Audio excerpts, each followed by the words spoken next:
We know overeating is bad, but why?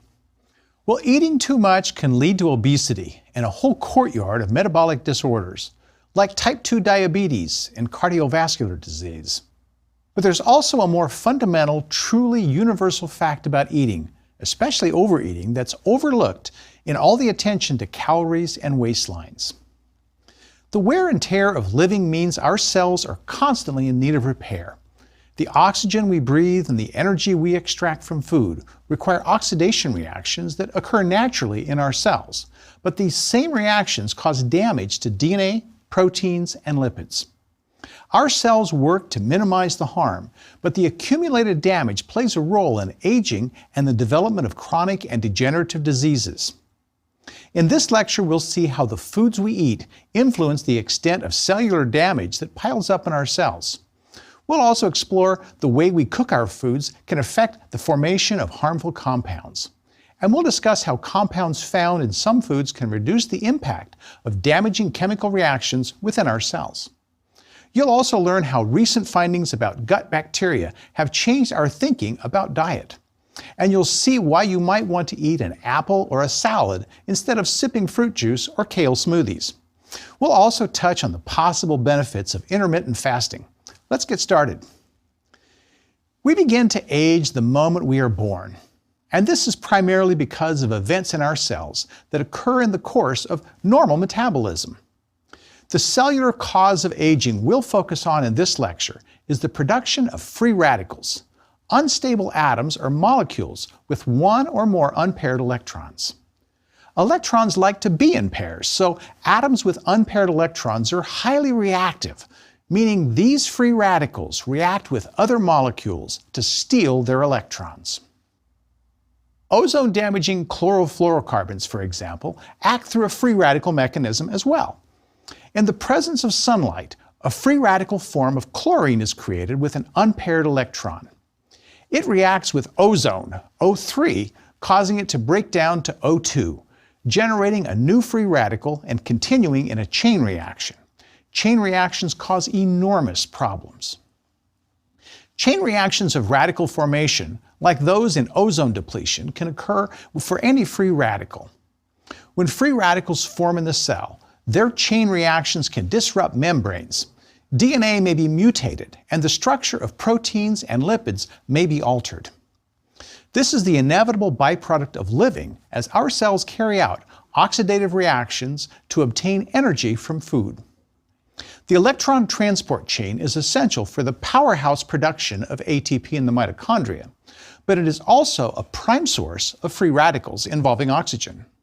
Normally, the electron transport chain carries electrons that combine with oxygen and protons, producing water.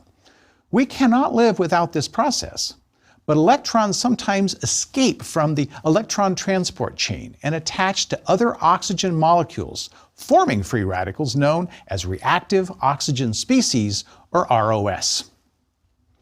Normal molecular oxygen, O2, has 12 electrons in nicely balanced pairs. But if an unpaired extra electron attaches as well, a free radical results called superoxide. Molecular oxygen can also have 2 extra unpaired electrons, one on each atom, making a free radical called peroxide. And a third kind of free radical starts with a single oxygen bonded to a single hydrogen. Now, most free OH groups in cells have a negative charge, OH-. They can accept a proton, the charges balance, and there's water that forms. That's cool. But if a hydroxyl loses an electron, although the charge becomes 0, that also leaves the molecule with an unpaired electron, a free radical. Very bad. Like superoxide and peroxide, hydroxyl radicals are extremely reactive. You can see evidence of free radical damage by examining mitochondria under an electron microscope. Not only is damage noticeable, the older the mitochondria are, the more damage we see. Now, besides mitochondria, free radicals can also be made during normal enzymatic reactions and when cells are exposed to X-rays, air pollutants, cigarette smoke, and industrial chemicals. Another potentially damaging molecule made during normal cellular metabolism is hydrogen peroxide, or H2O2. Unlike plain peroxide, hydrogen peroxide isn't a free radical because all its electrons are paired, but it very easily can form free radicals, including the hydroxyl radical. Consequently, H2O2 does kill bacterial cells, which is why it is in medicine cabinets, to kill bacteria. H2O2 does not harm our cells because we have a protective enzyme that bacteria lack. Though it may seem odd, cells sometimes turn molecular oxygen into superoxide on purpose. Now, superoxide is made in cells by an enzyme known as NADPH oxidase. Why do we have such an enzyme? Well, because macrophages and neutrophils in our immune system use oxygen radicals as weapons to kill bacteria. So there's no escaping reactive oxygen molecules, which steal electrons from and oxidize molecules they bump into. Over time, cellular components get oxidized by reactive oxygen reactions, like a car exposed to the elements slowly rusting out.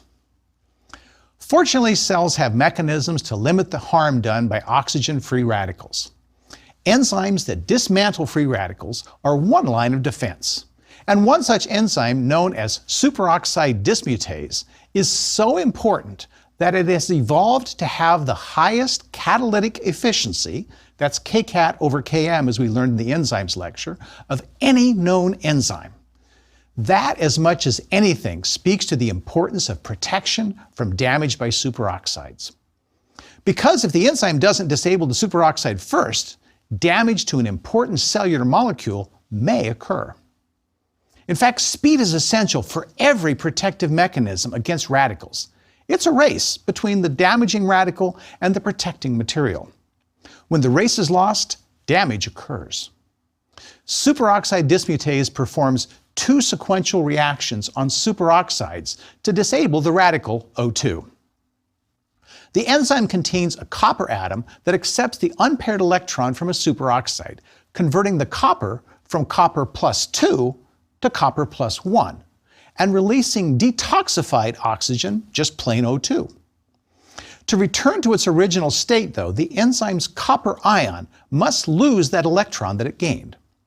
It does so in a second reaction by passing it to another superoxide along with two protons to create hydrogen peroxide, H2O2. Now, as a result of that, copper plus 2 is recreated and the enzyme is set for another cycle.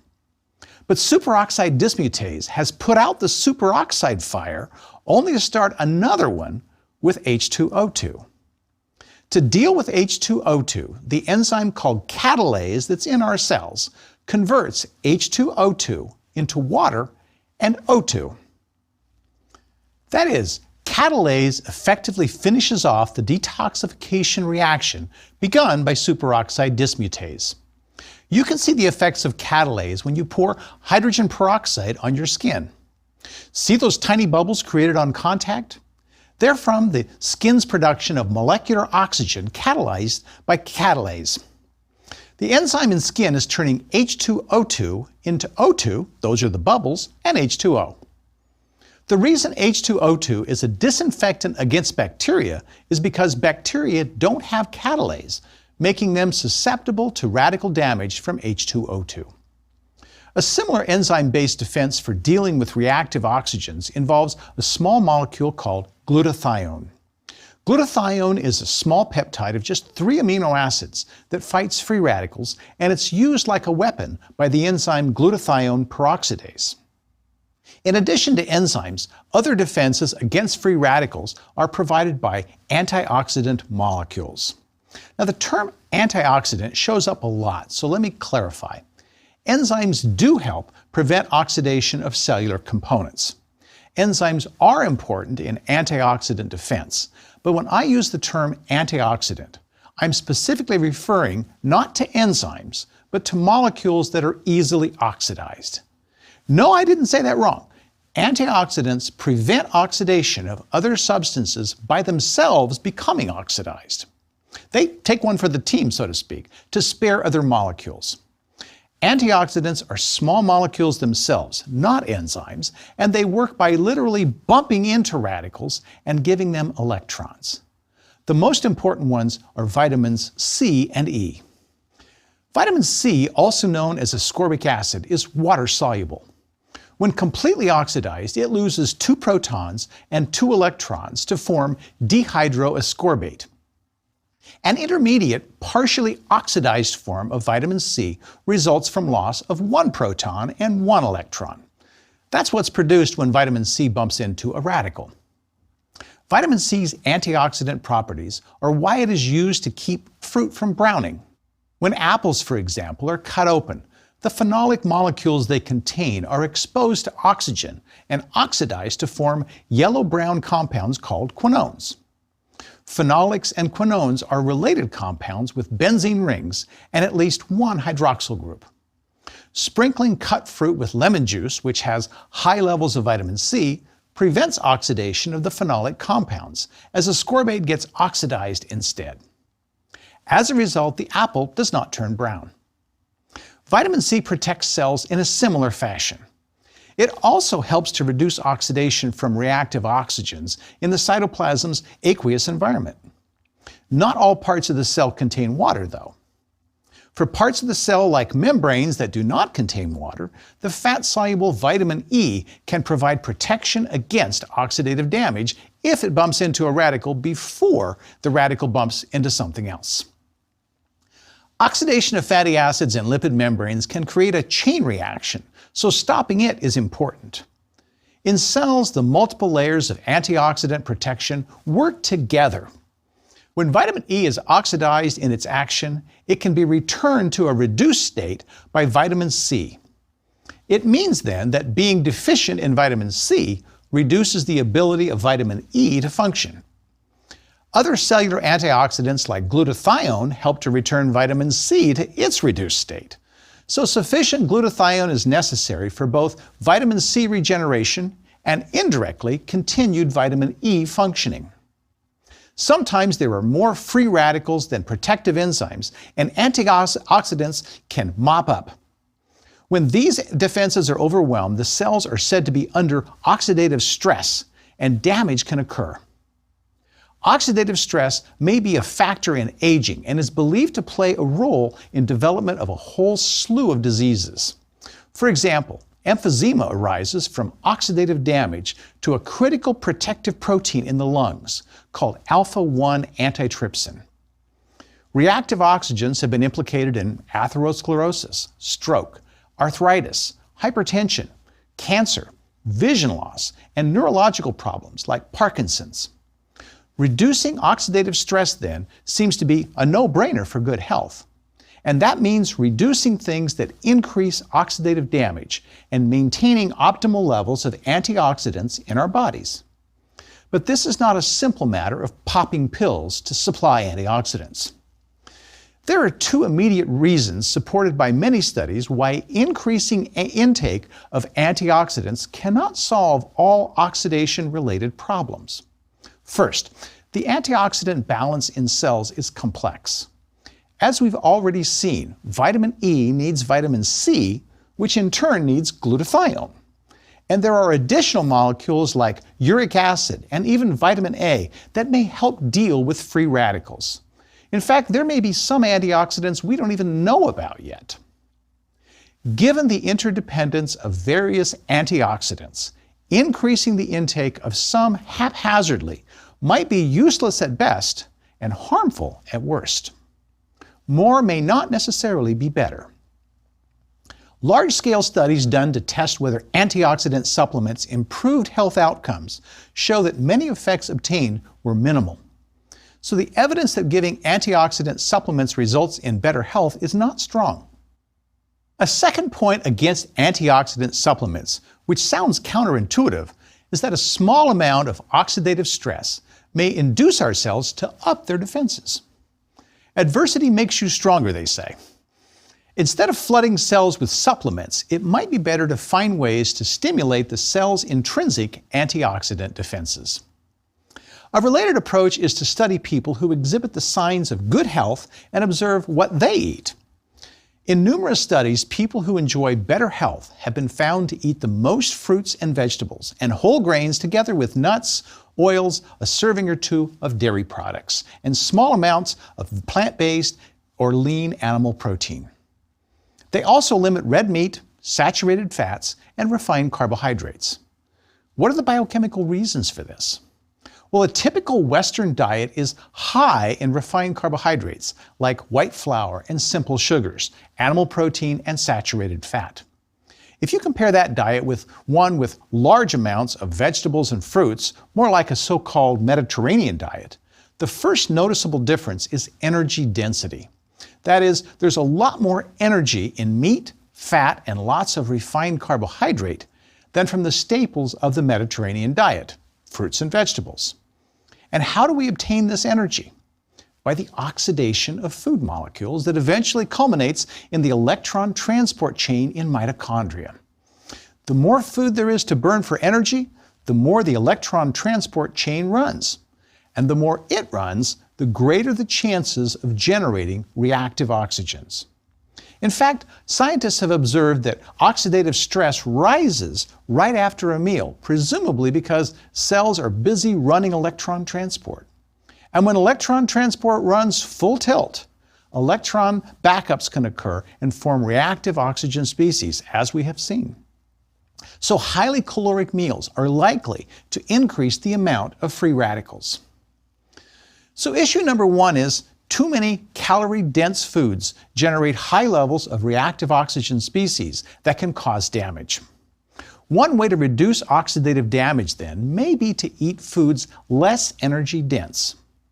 By substituting vegetables and fruit and whole grains, all of which are high in fiber but lower in energy content, it is possible to feel full without generating as many free radicals. The other advantage of eating lots of fruits and vegetables is that plant foods are naturally high in antioxidants. Many of the secondary metabolites made by plants are antioxidants. Some bright colors of vegetables and fruits come from long carotenoids, part of the larger group called terpenoids. We saw in the lecture on plant metabolites that carotenoids like lutein and zeaxanthin protect retinal cells from oxidative damage, while beta-carotene is an antioxidant that is converted to vitamin A in the body. Many nutritionists advise people to load plates with colorful vegetables, and that's because the compounds that make vegetables so attractive are also good for you. Other bright colors come from anthocyanins, which are part of a larger collection of molecules called flavonoids, prominent in citrus fruits and green vegetables. Flavonoids, also known as bioflavonoids, are in turn part of a much more diverse umbrella group of hydroxylated benzene ring compounds called polyphenols. Some of these inhibit oxidation of LDLs, blocking a crucial step in atherosclerosis. Even if you hate vegetables, you probably love one or more plant-based drinks: orange juice or pomegranate juice, almond milk or soy milk, many choices, not least of which are coffee, tea, and wine. The good news is that some of the protective benefits of plant-based foods are found even in drinks more known for caffeine or alcohol. Coffee, tea, and wine each contain complex mixtures of bioactive compounds, many with antioxidant, anti-inflammatory, and even anti-cancer effects. Large meta-analyses indicate that for most people, moderate amounts of coffee are associated with better health outcomes. But these effects are only from drinking either black coffee or coffee with just a bit of milk in it. However, the sweetened confections topped with whipped cream available at many coffee shops contain so much sugar and fat that any good that comes from the coffee is likely canceled out. Tea drinkers can celebrate as well. Green, oolong, and black tea, all of which are derived from the leaves of Camellia sinensis, contains flavonoids, including catechins and epicatechins that seem to improve cardiovascular health by reducing blood pressure. They also inhibit some enzymes needed for DNA replication in rapidly dividing cancer cells. Consequently, intake of these compounds is also associated with a lower incidence of several types of cancer. But it's best to stick with drinking tea rather than taking supplements of green tea extracts whose efficacy and safety have not been determined. Also, you might want to make yourself a fresh cup. Bottled tea may contain a lot of sugar, plus any antioxidants it contains gradually get oxidized as it sits on the shelf. Now, as for wine, it contains polyphenols like resveratrol, which have many exciting implications for longevity, and quercetin, which protects by inhibiting a protease that otherwise releases artery-blocking materials. Further, the alcohol in the wine actually improves intestinal absorption of these compounds. So drink a glass with dinner with no regrets, but stop there. Okay, plants produce molecules that reduce oxidative damage and are healthful in other ways as well. Other plant foods like nuts and oils contain vitamin E and unsaturated fats that make it easier to absorb fat-soluble vitamins and are associated with better cardiovascular health. So it's easy to see that there is much to be said for eating your vegetables. Popeye was right. But a confirmed broccoli hater might say, if we know what these compounds do, why not just take a pill that has them all? You could. The shelves of health stores are lined with more supplements than you can shake a stick at. But eating the food seems to provide benefits that pills don't. It may be that the particular combinations or proportions of the molecules found in plant foods may be important for their activity, or there may be additional compounds in whole foods we don't know about. Lately, an additional reason has emerged for why eating plant-derived foods is better than taking supplements. The trillions of bacteria that live in our guts affect our health. The gut microbiome, as it is referred to, is turning out to be an enormous factor in whether we are fat or thin, in good health or sick, even whether we feel upbeat or depressed. We're just finding out about the roughly 2 to 6 pounds of microbes in the colon affect us in ways we never dreamed of. They help protect us against pathogens, train our immune cells to know what to target, and contribute to metabolism through the compounds they make and release into our bodies. Our biochemistry is interwoven with that of our microbial guests. It turns out that each of us, when healthy, have over 1,000 species of bacteria that make up our microbiome. A diverse mix of species predicts better health than having fewer kinds.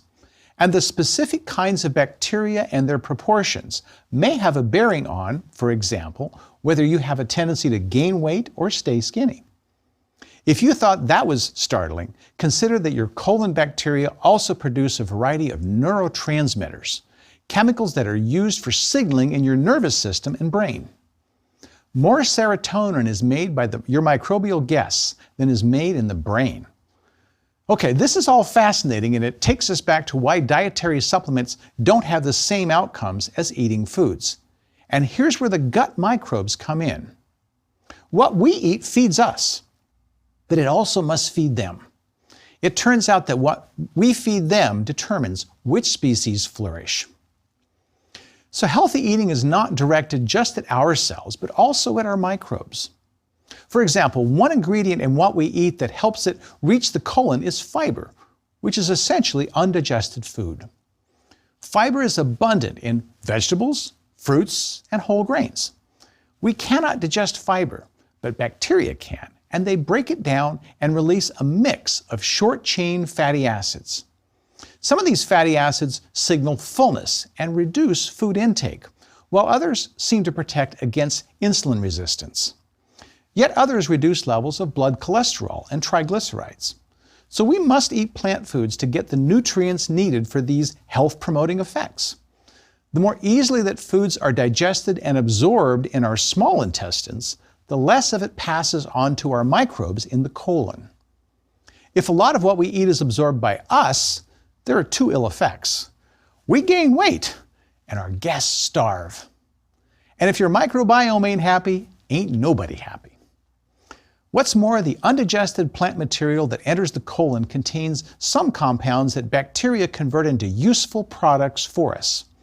For example, when green leafy vegetables with a molecule called phyloquinone get processed by gut bacteria, a form of vitamin K is made that's important for blood clotting. Soybeans have molecules called isoflavones that can mimic the effects of estrogen in helpful ways. These include protection against osteoporosis, heart disease, and breast cancer, but only if microbial processing enables the isoflavones to be absorbed. If we took these same compounds as purified supplements, they could be directly absorbed as is in the small intestine and never get processed by microbes in the gut. In addition, when plant compounds don't make it to the colon, the composition of the microbiome changes, and not necessarily in a positive way. So feeding your microbiome is best done by eating foods that are less digestible. This is one of the reasons that juicing and making smoothies, even if the drinks contain kale, is not as good as eating whole fruits and salads. The pulverized food releases nutrients for easy absorption, but less of it ends up feeding your microbial friends. Overcooking can potentially cause similar issues, but there are very good reasons to cook food to kill disease-causing organisms, inactivating harmful compounds, and enhance taste.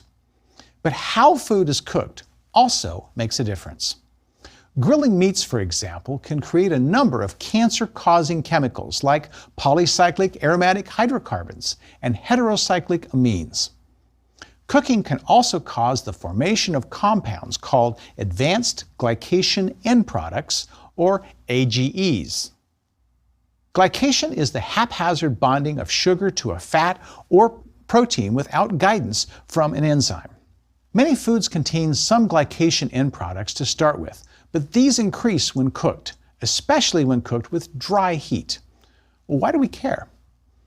At low levels, glycation harmlessly contributes to many of the yummy flavors made possible by cooking. But at high levels, advanced glycation end products are associated with increased oxidative stress and inflammation, as well as possible formation of carcinogens. Most grains, fruits, and vegetables are naturally low in AGEs. The animal-based foods that are high in protein and fats contain the most glycation and are also more susceptible to forming more glycation products when cooked. Happily, using cooking methods that include moisture like braising or poaching reduces the formation of glycation products. Marinating meat in acidic juices like lemon juice or vinegar before cooking also limits advanced glycation end products. Besides what to eat and how to cook, it's also clear that eating a little less couldn't hurt. One idea about eating less is called grazing. The idea of grazing is to have only small amounts of food spread all through the day. But even if your food choices are excellent, constant food intake will stimulate continual release of insulin. Insulin also stimulates hunger, which of course is more likely to stimulate more intake of food. Duh! Constant food also gives teeth no rest from digestive acids and gives your intestines no chance to clear out between meals. A different suggestion comes from some studies that indicate not eating at all periodically might be an excellent way to improve our health. Yes, periodic fasting has been shown to have many beneficial effects on measures of health, like insulin responsiveness, blood glucose and triglycerides, and reduction of risk of cardiovascular disease. The idea is to abstain from food for periods ranging from 16 to 48 hours while eating normally in between. Such suggestions stem from two thoughts. One, that our metabolic pathways have daily rhythms, and limiting the time during which we eat to the most active times of the day is conducive to proper regulation of feeding. The second thought is that periodic fasting stresses our bodies gently and stimulates all manner of repair processes. This is also what happens to us during exercise, where transient stress increases restorative mechanisms. In laboratory animals, gently exercising their stress response pathways on a regular basis appears to prevent obesity, and it also appears to reverse the functional deficits in a number of age-related conditions, from diabetes to Alzheimer's and Parkinson's. Although human studies so far have been limited, they show promise as a way to reduce effects that so far have been considered inevitable adjuncts of advancing age. And that's something we can all drink to. Back in the 4th century BC, the Greek physician Hippocrates supposedly said, "Let food be your medicine and medicine be your food." That's still good advice. But what we've seen in this lecture is that food can also be your poison. So ideally, we should eat in a way that both minimizes harm and efficiently fixes the inevitable damage from living. And remember, you are, at least partly, what your gut microbes eat. Take care of them.